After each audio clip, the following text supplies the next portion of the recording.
वो स्टूडेंट जिन लोगों की सप्ली है मैथ में, आपको 22 नंबर दे रहा हूँ। इसमें मैं सिर्फ 2 चैप्टर आपने करने हैं, 13वां और है 5वां, जो कि 5वां आपने बार बार पढ़ा हुआ है, और 13.2 आपने करनी है, जिसके लिए सिर्फ 3 फार्मूले आपने याद करने हैं। तो जल्दी से आ जाए, वीडियो को लाइक कर लें, मैं आपको बताने लगा। आउज़ बिल्लाहि मिनश शैतानिर रजीम, बिस्मिल्लाहिर रहमानिर रहीम। स्टूडेंट वेलकम है आपका वीडियो के अंदर।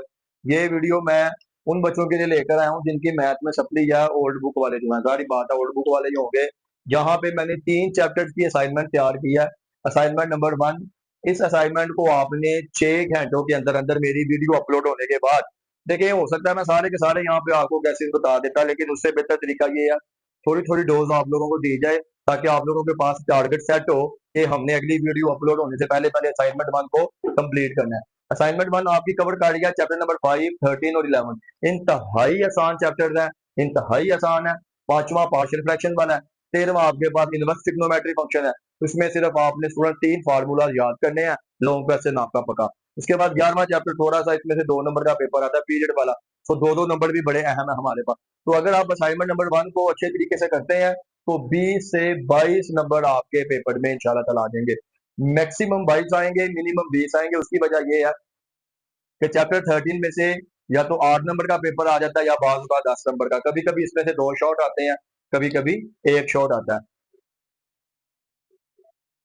तो इसके 2 एक्सरसाइजें हैं। एक एक्सरसाइज है आपके पास है 13.2, 13.2 में से आपका एक लॉन्ग आ रहा है इंशाल्लाह ताला, और उनमें से पहला, दूसरा, 5वां, छठा और 12वां, ये वो लॉन्ग है जो कि बड़े ही अहम है। तकरीबन ये बाकी सारे लॉन्ग को कवर कर जाएंगे। अगर आप पहला क्वेश्चन करेंगे तो पहले के साथ आपका 7वां क्वेश्चन वो सेम है।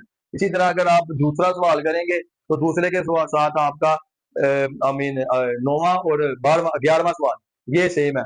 तो ये अगर आप 5 सवाल कर लेते हैं, उम्मीद है कि इनमें से पेपर बोर्ड में आएगा। अल्लाह ताला आप सबकी खैर करे, क्योंकि आप मेहनत करेंगे तो मेहनत का फल आप सबको मिलेगा।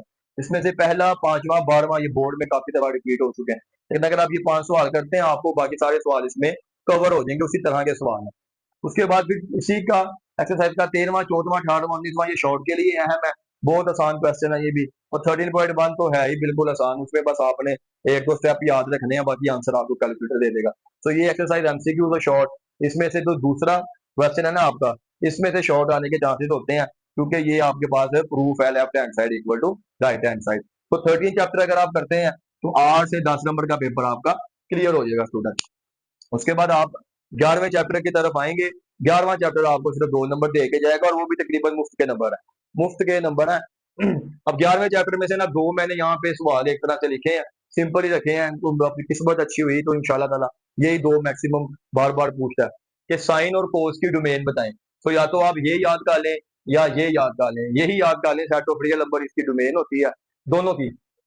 तो सवाल आए डोमेन लिखे साइन की, तो set of R real number, और रेंज भी दोनों की बात करें तो दोनों की रेंज सेम है। या तो आप ऐसे लिख लें क्लोज ब्रैकेट में, या तो आप ये इंटरवल याद रख लें। तो मेरी तो कोशिश है कि आप डोमेन याद रखें, सेट ऑफ रियल नंबर, और रेंज याद रखें। ये याद रखेगा, ब्रैकेट आपने इस तरह की लगानी है, अपनी तरह की कोई ब्रैकेट आपने नहीं लगानी। तो इसमें से ये सवाल भी आ जाता है डोमेन और रेंज वाला। उसके बाद 11.1 में से आप या तो डेफिनेशन याद कर लें पीरियड और पीरियोडिसिटी की। बहुत कम चांसेस है कि यहाँ से डेफिनेशन आती है, लेकिन एक ही डेफिनेशन है, उसको आप अच्छे से कर लें।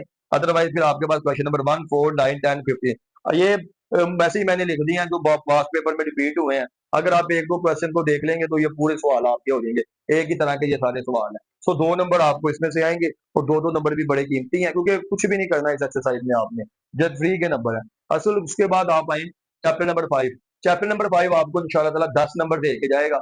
इसमें से 2 शॉर्ट आएंगे, एक लॉन्ग आएगा और एक एमसीक्यू आएगा। और 2 शॉर्ट में से मोस्ट प्रोबेबली एक आधी आपके पास डेफिनेशन रिपीट हो जाती है।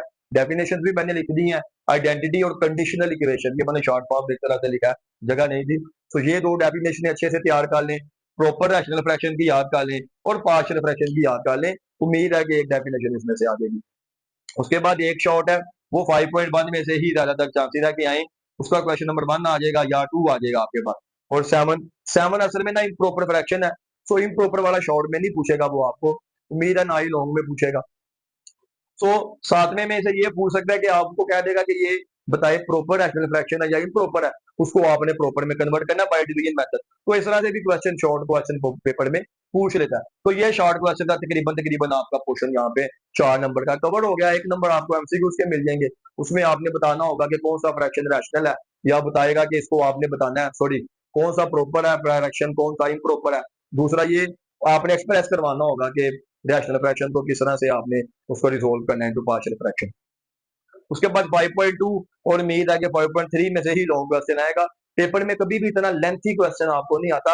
हाँ, वो टेक्निक वाले क्वेश्चन होते हैं जो कि शॉर्ट ही होते हैं एक तरह से, वो लॉन्ग में आ जाता है। सो 5.2 ये चूंकि केस नंबर 3 को डिस्कस कर लेगी आपके पास, सॉरी केस नंबर 2 को डिस्कस करेगी और 3 को।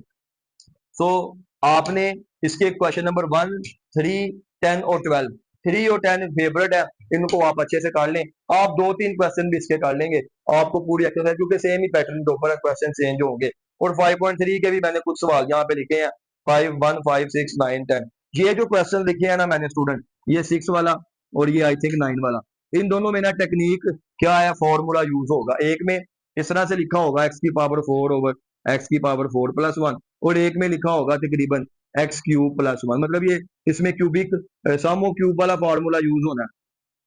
ऊपर भी आई थिंक एक्स क्यूब भी है सम हाउ। सो ये दो क्वेश्चन जो है ना 6 और 9, इसको आपने खास करके तैयार करके जाना है, क्योंकि बाकी तो सेम पैटर्न के ऊपर लाई कर लेंगे, लेकिन इन दो में आपके पास टेक्निक या ये फॉर्मूला, इसको और इसको कैसे आपने करना है, ये आपको पता होना चाहिए। तो ये असाइनमेंट नंबर 1 है, इसको आप अच्छे से करें।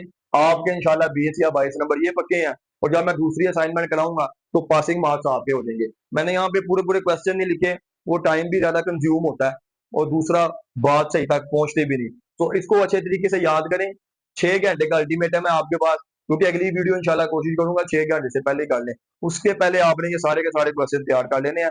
फिर इंशाल्लाह डोज 2 दूंगा आपको असाइनमेंट 2 के नाम से, वो भी जो है वो most of the easy chapters होगा, और उसमें से भी आपको इंपॉर्टेंट क्वेश्चन बता दूंगा। तो ये 3 चैप्टर तो इंतहाई आसान थे, इसको आप अच्छे से जरूर कर लीजिएगा।